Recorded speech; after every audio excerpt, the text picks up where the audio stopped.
All right, Algebra 1, we're going to start Chapter 5 now, and before we do that, let's review and get another practice problem in with solving and graphing absolute value inequalities. Now, there is this little acronym, I guess they're called, to help you remember, whether it's an or statement or an and statement, and that is goal.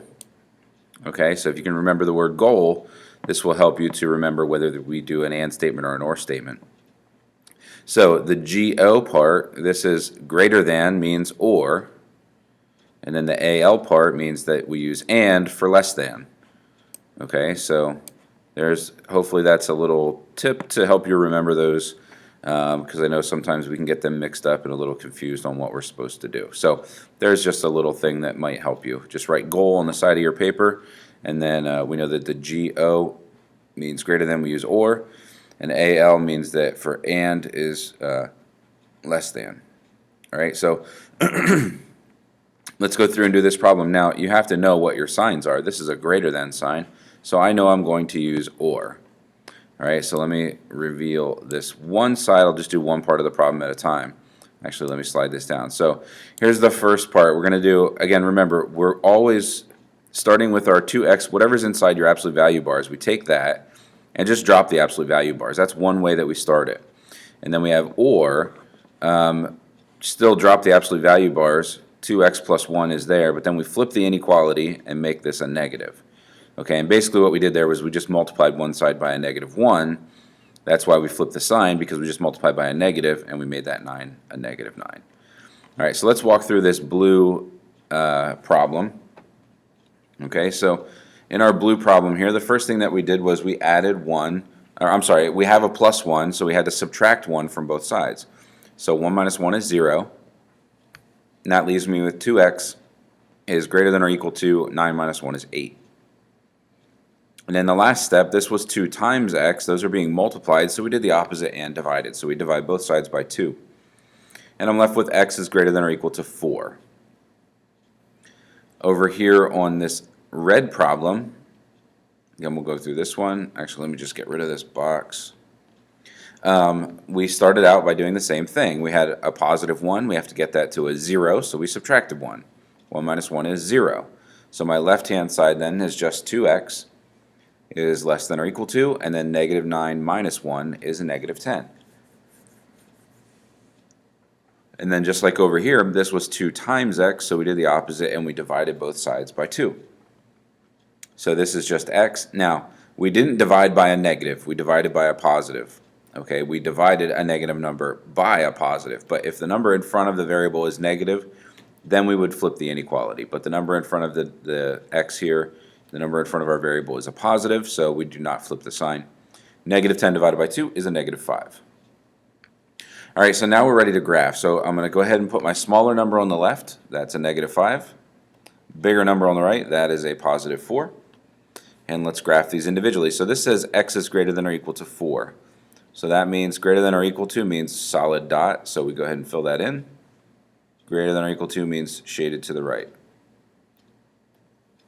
X is less than or equal to negative 5 means at negative 5 I'm putting a solid circle, so solid dot at negative 5. Less than or equal to means I'm shading to the left. All right, so that is your final answer for that problem. Now, what we are looking at today, we're going to start looking at some patterns. Now, there are 2 types of patterns. One is an arithmetic pattern. Okay, it's kind of like the word arithmetic, but it's the verb instead of noun, arithmetic or whatever, backwards. Arithmetic pattern is the noun, where arithmetic is the verb. So anyway, doesn't matter, it's just the way that it's pronounced. So basically, when we're doing this arithmetic pattern, the sequence of numbers can change by 2 different ways, and that is by either addition or adding, or subtracting the same value, again it has to be the same value, from one term to the next. And eventually, either in Algebra 2 or Geometry, you'll learn about this, the other type, which is called a geometric pattern, which is, it changes by multiplying or dividing. Okay, so anyway, this is what we're going to do. We're just going to look at some patterns today, and like I said, this is not super challenging, but yeah, I'm going to show you basically the way that I do all these patterns. Now, what will be the next two terms in the pattern? So let's look and see what is happening. How do we go from one term to the next? So to go from 9 to 16, what do? Well, we're adding 7. Now let's make sure it's the same thing for all of them. Can I still add 7? So 16 plus 7, that gives me 23. So yeah, we're good. So this is adding 7 each time. Okay, add 7.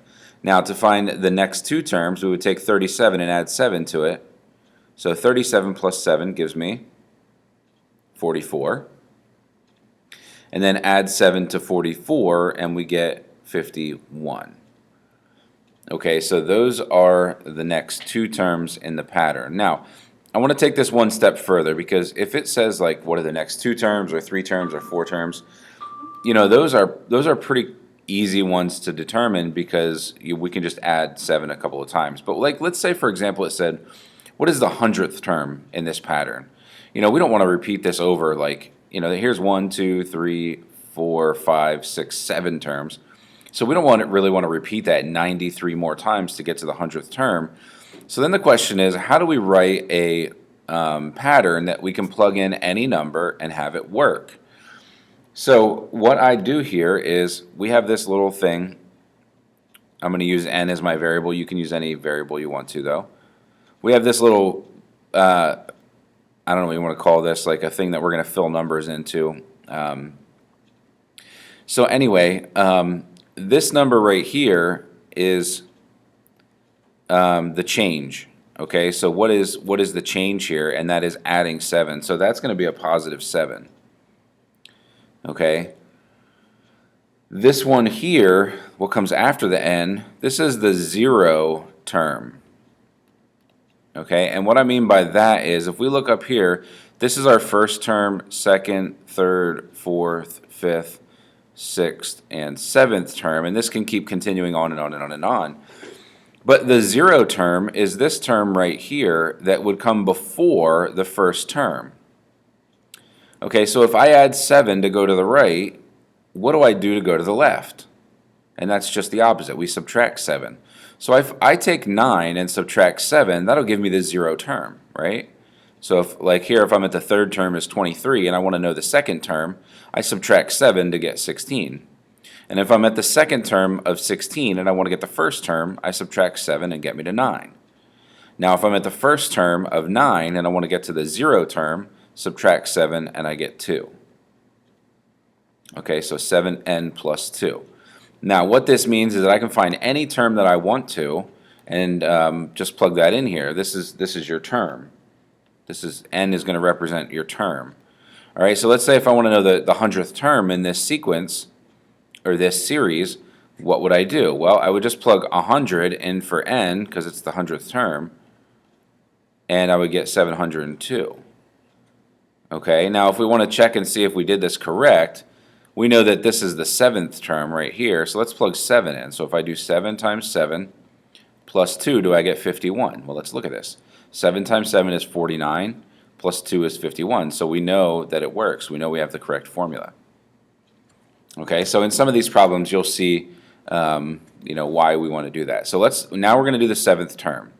So here we have 1, 2, 3, 4. So we're not too far. 7 is not too far from 4. We could just add and get 5, 6, 7, and you know, that would be our term. But I'm going to do this pattern. Whoops. I'm going to do the pattern like I did in the I'm going to do the pattern like I did in that last problem, and you know, get the 7th term that way. So let's see what happens here each time. So remember, we want to keep in mind that we will also need the 0 term, so we're going to have to work backwards. But before we do that, let's see what happens to go from one term to the next. So how do we go from 48 to 39? Subtract 9. Hopefully you recognize that. 39 to 30. Again, subtract 9. 30 to 21. Again, subtract 9. So we could repeat this 3 more times to get the 5th, 6th, and 7th term. Or we can write our pattern. Okay, and I'm going to write the pattern just because you're going to have to be able to do that for some of these other problems, and I want you to get as much practice in doing that. So I'm going to write the pattern here. So remember, this first term is what we just did going from one term to the next. So what did we do? We subtracted 9. So this is a negative 9. The 0 term means we're going to work backwards. So if I subtracted 9 to go to the right, that means I have to add 9 to go to the left. So 48 plus 9 gives me 57. So this is plus 57. Okay, now let's test it to make sure it works. So the third term should give us 30. So let's see what we get here. If I do negative 9 times 3 for the third term plus 57, what do we get? Negative 9 plus 3 is a negative 27. Plus 57 gives me 30. Okay, so it works. Now let's use this to answer the question, which is, what is the seventh term? So the seventh term we're going to go negative 9 times 7 plus 57. So let's see what we get here. All right, so first up, negative 9 times 7. Okay, negative 9 times 7 is a negative 63 plus 57. Okay, so negative 63 plus 57 gives us negative 6. So this is the answer to the question. Okay, I shouldn't have circled that. That's not our answer. That was just verifying that our formula worked. This is our answer right here. Negative 6 is the seventh term. All right, let's move on. C. So sometimes these patterns can look like a table or a graph. It's not always a list of numbers. We have this. So you can read that. The family sells quilts over the internet, blah, blah, blah, blah, all this setup. We want to know which of these represents this. Okay? Now, if you remember, we had our little template that we filled stuff in. We have blank n plus blank. This blank right here is the 0 term. So if I come over here and I look at the 0 term, okay, let me use a different color that stands out a little better. Here we go. If this is my 0 term, what is the value at the 0 term? And if you look at this, the value is 0. So we don't want to have a plus or a minus in there anywhere. So those are both out. So now if I look at this first one, the first term is right here, which is a little less than 100. The second one is here, which is a little less than 200. And it doesn't look like I get an exact value until up here, which is at 5. So 5 looks like it gives me 450. So if I plug in 5, so something times 5, let's use a variable like x. If I have something times 5 and I know that my answer is 450, then if I divide both sides by 5, like I've been doing in all my other problems, then I know x is 90, which is the number that goes here. Okay, because that's what it's changing each time. This is a little less than 100, which is 90. This is a little less than 200, which is 180. See, 2 times 90 is 180. 3 would give us 270, which is a little above 250 right there. And then 4 times 90 is 360, which you can see is a little bit above 350. Okay, so we know that our correct answer here is A. D. Gavin bought a bicycle for $2,000. The bicycle's value depreciates, which means it decreases by $300 per year. So it starts at $2,000. That means that at 0, when we're at 0, we should be at 2,000. So if I look at this 0 looks like it's at 300, and this 0 is at 0. So those are both out. Okay, this 0, if I look at my 0 term, is at 2,000. This 0 term is also at 2,000. So that has to be your starting point. If you paid $2,000 for the bicycle, that means the starting point is $2,000. Now it's decreasing by $300 per year, so it's going down in value. If we look at these two, another reason why these are not correct is because these are increasing in value. See, the bike's value is going up, which that's not what this says. This says it decreases, so that means it also has to have a negative slope. It has to be negative going down. So we need to see which of these has $300 per year. Okay, so let's look at that. So this one right here, this after 1 year, what is that? Is that depreciating? Is it going down by $300 per year? I mean, that one's it's kind of difficult to see, but let's look at this one. This one, after 1 year, it's down to $1,800. After 2 years, it's $1,600. 3 years is $1,400, and so on and so on. So you can see that this one is decreasing by $200 per year, which means that one is out, and the correct answer is B. All right, E. We got 3 more left, E, F, and G. E. Now we're looking at a table. So like I said, you could do these problems with a graph, with another type of graph, with a list, or with a table. Now look, these people were nice enough to give us the zero term as 5,000. That means that the number after the variable has to be 5,000. Remember, in our little template here, we have something times n plus this. And this number right here is the zero term. Okay? So the zero term has to be 5,000. Well, look, we have negative 5,000 and negative 5,000. So those two are out. So if we're just guessing, we've just now eliminated 2 options, and now we're guessing. If we guess, we have a 50% chance of getting it right instead of a 25%. So we just increased our value. So now let's look at this. How much is going down each time? What's happening here?